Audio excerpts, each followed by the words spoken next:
Olavi from Amon Amarth. Okay. Let's start with the name. How did you come up with the name for the band, and is there a meaning behind it? It was actually Ted that came up with the name because he was kind of into the Tolkien world. I had no clue what it was. I never read the books, and this was way before the movies. But I think the main reason we took it, we thought it sounded kind of cool. You know, it sounded like, it was nothing that you could like. If you're not into the Tolkien world, you will not know what it means. Yeah. And that was, I think, Amon Amarth. Yeah, sounded cool. And not so many people heard about it before, and that's basically why we chose it. Makes sense. How did you guys form as a band, and how long has your current lineup been together? We formed the band around 92, so that makes it today like 21 years. And we had the same lineup since 98, I think.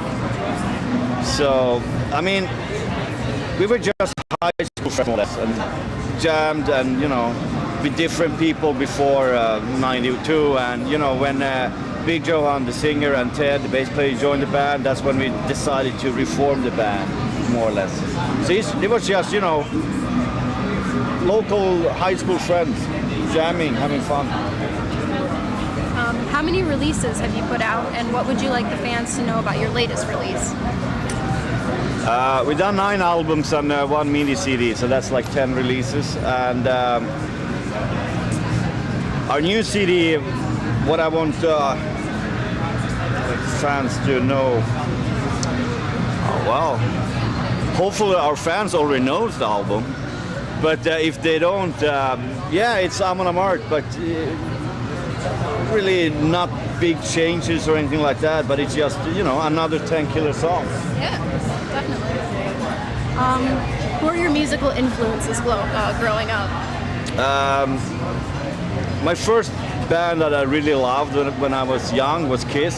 Of course, for obvious reasons, they look cool. And so I think I picked up the guitar much thanks to Ace Frehley, and from there my bigger brother listened to like Judas Priest, Iron Maiden, and I got into that.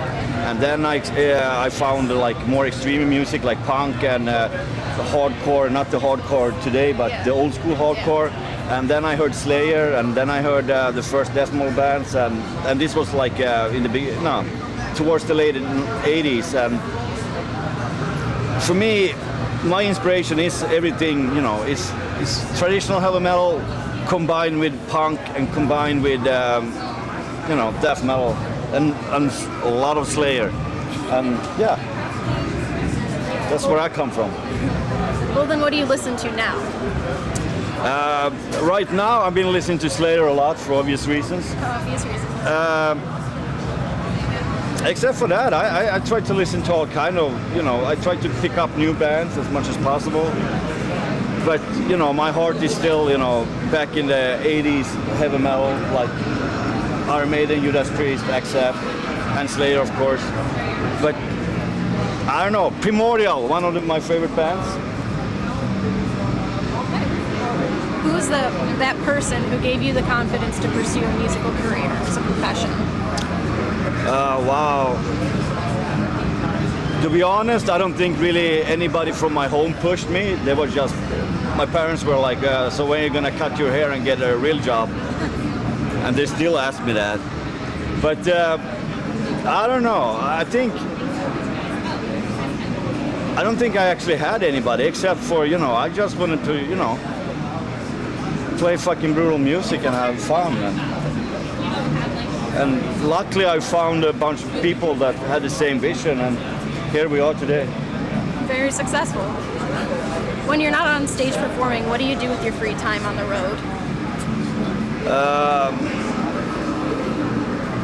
I don't really do too much on the road. I don't know, the thing is that when you're touring, you get bored and you don't do anything, and you kind of like slip into this coma of boredom, and you don't really do anything. But I don't know, I try to watch movies, try to play some video games. If we play like regular venues when you're like closer to the city, then you can explore the city, do some sightseeing, stuff like that. But on a tour like this, when you play like the amphitheaters and you're like far away from anything, Yeah. so there's really not too much to do, unfortunately. But we try to grill and have fun. Just relax. Yeah. Well, where do you think the metal music industry is headed, and what are your future plans? Wow. I mean, these days it's kind of difficult to foresee where we're going to be in like 5 years. But for our band, I really hope that we can maintain being friends and being passionate to do this kind of music. And I really hope that we have a long future. But you never know. I mean, if you lose the passion for the music, then there's no point. But so far, all been good, and we have a really nice feeling in the band, and so I think we all are looking forward to pull out some more great music. What songs do you really think get your crowd going during shows? What songs? Do you think that your crowd, like, which song gets them going and really excited? It's always Push the Vikings. It's always Twilight, Guardians of Asgard, Death in Fire.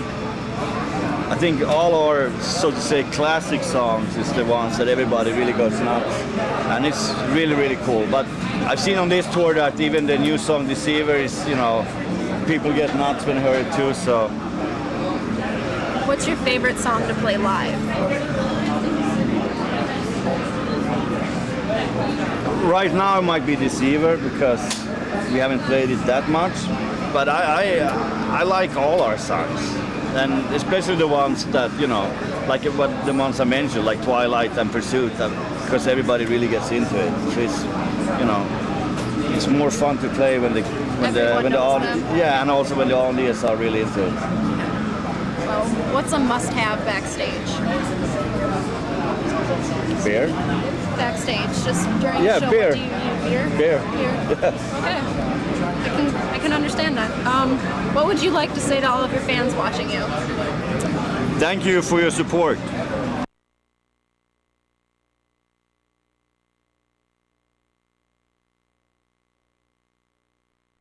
More in your face.